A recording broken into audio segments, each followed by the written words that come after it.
Bonjour, je suis Pauline Soriano, œnologue consultante pour l'ICV Pyrénées-Roussillon. Nous sommes aujourd'hui le 20 septembre 2024 au Masbeau à Canet-en-Roussillon pour faire un point ensemble sur le millésime en cours. Un millésime que l'on peut qualifier d'historique, historiquement petit par ses rendements au vignoble malheureusement, mais historiquement grand de par la diversité des profils vinifiés.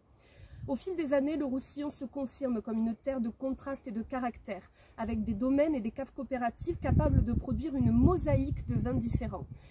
Alliant tradition et tendance, les vins doux naturels et les rouges cossus côtoient plus que jamais en cave des effervescents, des blancs de noir, des vins oranges et même des rouges clairés. Concernant l'avancement des vendanges, à ce jour, les secteurs sont nombreux et ne se ressemblent pas. Les plus précoces sont déjà terminés avant même le mois de septembre, alors que les hauts cantons rentrent encore les blancs.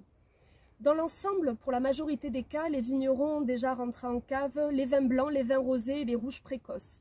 Seuls restent à la vigne les grenaches noires avec des maturités plus avancées pour les vins doux naturels par exemple, ou encore les mourvèdres qui sont en attente de cueillette et sont largement surveillés par les consultants viticoles et les viticulteurs. Si l'on doit généraliser, on parlera au vignoble d'un millésime marqué par les aléas climatiques et la sécheresse, avec comme résultante de la coulure, du mirandage, de l'oïdium.